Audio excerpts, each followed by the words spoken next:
શહેરમાં નિસ્વાર્થ સેવા માટે જાણીતા પરમાર્થ ફાઉન્ડેશન અગ્રણી કોમલબેન બચકાનીવાલા દ્વારા દર વર્ષની જેમ આ વર્ષે પણ પોતાના જન્મદિવસ નિમિત્તે શહેરની મધ્યમાં કાર્યરત અને હજારો ગરીબ દર્દીઓ માટે આશીર્વાદ સમાન જૂની સિવિલ હોસ્પિટલ ખાતે સેવાના પુષ્પો અર્પણ કરી અનોખી ઉજવણી કરી હતી।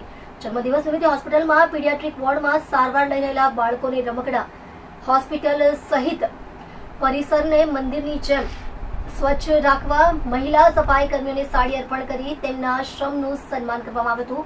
હોસ્પિટલમાં દાખલ તમામ દર્દીઓને ફ્રૂટ વિતરણ કરવાની સાથે જરૂરિયાતમંદ મહિલા દર્દીઓને સાડીનું પણ વિતરણ કરવામાં આવ્યું હતું। જૂની સિવિલના સુપ્રિન્ટેન્ડન્ટ ડોક્ટર દીક્ષિતા શ્રોફે જણાવ્યું હતું કે ટેકનોલોજીના યુગમાં આજે પણ આપણે અત્યાધુનિક સારવાર પૂરી પાડવામાં પાછળ નથી। દરરોજ 18-20 આંખના મોતિયાના ઓપરેશન દ્વારા અમે અંધકારને ઉલેચીને પ્રકાશ પાથરવાનું સેવા કાર્ય થઈ રહ્યું છે। જ્યારે દરરોજ 300 થી વધુ દર્દીઓ વિવિધ બીમારીમાં આધુનિક તબીબી સુવિધાનો લાભ લઈ રહ્યા છે। નર્સિંગ કાઉન્સિલર ઇકબાલ કડીવાળાએ કહ્યું હતું કે શાના હૃદય સમાન આ જૂની સિવિલ હોસ્પિટલ સામાન્ય જનતા માટે આશાનું કિરણ છે અને આવા સેવાભાવી લોકોના સહયોગથી દર્દીઓનું મનોબળ વધે છે। કોમલબેન બચકાનીવાલા દર વર્ષે પોતાના જન્મદિવસ નિમિત્તે દરેક નાના મોટા તહેવારોની ઉજવણી હોસ્પિટલના દર્દીઓ સાથે મળીને કરે છે। દર્દીઓ સાથે ઉજવીને સાચા અર્થમાં પરમાર્થનો હેતુ સિદ્ધ કરે છે।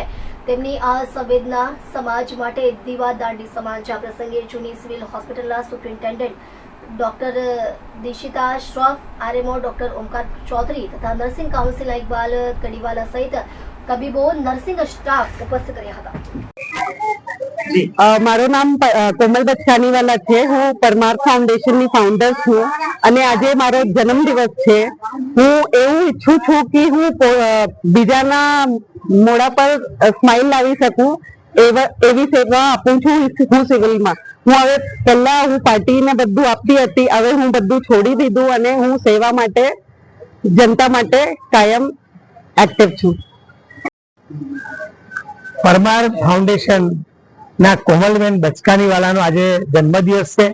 તેમના જન્મદિવસ નિમિત્તે જૂની સિવિલ હોસ્પિટલ, જે 250 વર્ષ જૂની આ શહેરની હોસ્પિટલ છે, જેમાં તેના સફાઈ કર્મી, નાના બાળકો જે દાખલ છે તે ઓપીડીના બાળકો, આંખના દર્દીઓ તમામને ફ્રૂટ વિતરણ, સફાઈ કર્મીને સાડી ને બચ્ચાઓને ટોયઝ આપીને એમનો જન્મદિવસની ઉજવણી કરી છે।